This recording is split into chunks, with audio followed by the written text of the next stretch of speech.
All right, so today we're talking about Mesopotamia and Egypt. Often it is called the cradle of civilization. So, the reason that people settle here is it's really fertile land, and we'll talk about that. Where is this in the world? Right there. Time span. We talked way back about 20,000 years ago, and we talked about coming up. We're now talking about the Copper Age, okay? And we're going to move quickly into the Bronze Age. If you've ever had copper, copper is really awesome, and it conducts really well, but it's also very malleable. It can be bent. So what they find very early on is that you can melt copper and tin together, and you get this thing called bronze. And bronze allows for stronger weapons, and that's going to be a major technological advancement that's going to drive us forward. Tools will last longer. People will start trading for tin. Laws are going to develop. All of this is coming out of this small region called Mesopotamia. Essentially, before you have civilization, when you're talking about Sumner, you've got various city-states. It's called a city-state because the city controls a bunch of land around itself. And however far it can extend that reach is its state. It does this typically in a military fashion, so we're having a shift from a matriarchal society, where the women are in charge, to a patriarchal. We're also going to get a theocracy. It is a government run by God. Either the ruler is God, or the ruler is the direct line to God. Now, you get two flavors of this in the contemporary world. Iran is an Islamic state. It is run by the Ayatollah. The Ayatollah is not the president of Iran, but the president of Iran can't do anything without the Ayatollah's permission, because the Ayatollah is the one single person who controls Iran under God. That's a theocracy. The other flavor you get is in North Korea, where Kim Jong-un claims he is a god. So to question him is to question God. So those are two theocratic states we have today. Part of the reason that you have this ruler-god theocracy developing is that city-states, from archaeology we know, appear and vanish. They do this for a variety of reasons, but one is that they are influenced by something called flooding, right? We've been having a lot of flooding in the United States, but we're typically prepared for it. We know when flooding is going to happen because there's been lots of rain upstream. They had no idea. You set your settlement up along a river because river brings you water. Humans can't survive days without water. You can do clothes. You need it for pottery. You need it for cooling down metal that you're smelting, right? We're making copper and bronze. But this creates a problem. But that flooding is unpredictable, so civilizations tend to come and go. Now, Sumner is going to rise up about 3200 BCE. They're going to be more militaristic, and they're actually going to manage to expand their cultural influence all the way up and down the Tigris and Euphrates River, even reaching the Mediterranean Sea. After the Akkadians, the entire province collapses into utter chaos. Out of that chaos, the Babylonians, located in Babylon down here, are going to try to pull everything together. They're going to manage to pull some stuff together, and then they are going to get trumped by the Assyrians. The Assyrians are not nice people. Okay? They like to flay people alive if they're your enemies. They prefer the burn your city to the ground, less leave someone alive to fight you later. They're not nice people. Consequently, they build this really large empire, and you can see that they actually manage to get in and start to influence Egypt and connect these two regions together. They're not very popular by the people they're conquering, and so they really don't last that long.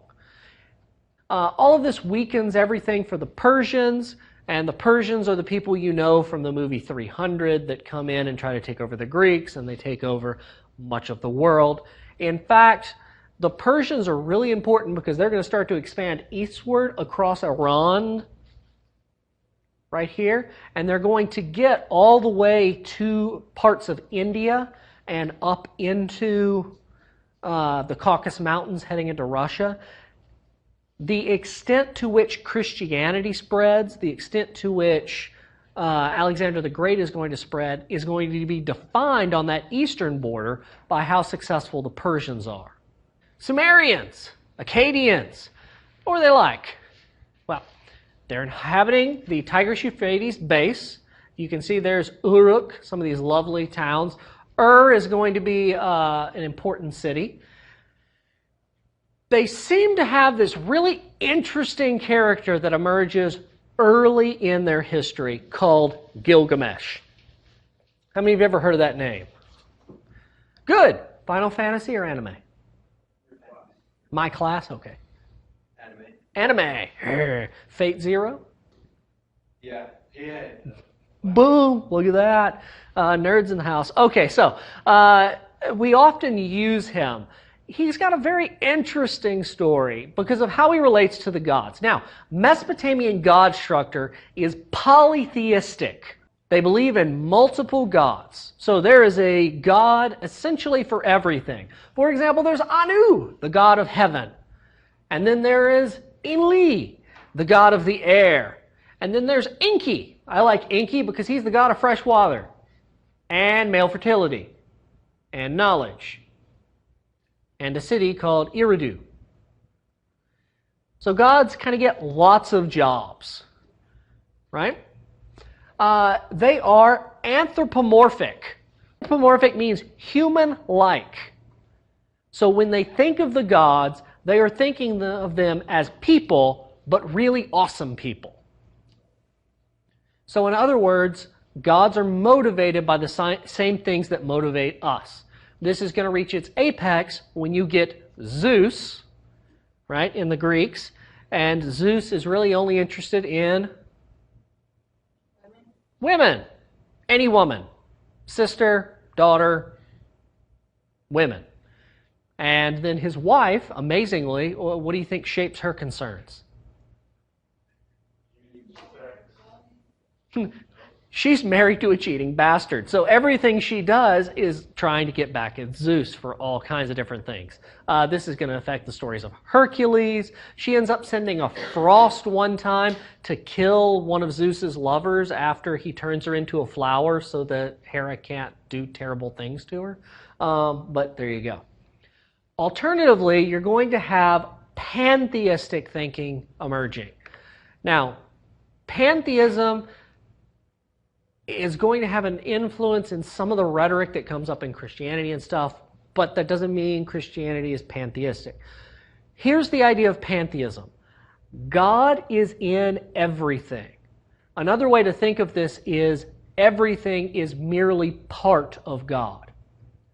About the year 1900 BCE, we have the Epic of Gilgamesh emerge.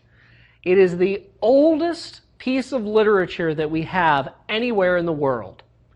It is a Sumerian epic, but it's not written in Sumerian. It's not written down until the Akkadians. So it's 400 years after the Sumerians have come along. Now I want you to take this with a grain of salt, because for example, how would you feel if I asked you to tell me the story of the American Revolution?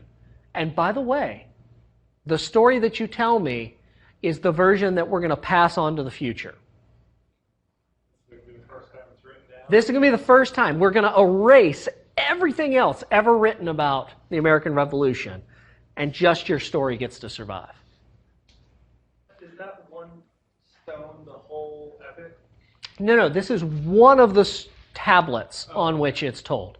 This is actually the oldest fragment. Okay. And that's the other thing. I'm going to have all of you write down pieces, and then I'm going to rip up parts. And then we're going to take different parts from different people. So it's kind of a mishmash. But it's kind of fun. Okay, so in this story, which we're not going to discuss in detail until next class, you're going to get 4 major questions, and see if this sounds familiar. You're going to have questions of man versus God, man versus nature, man versus society, and man versus death.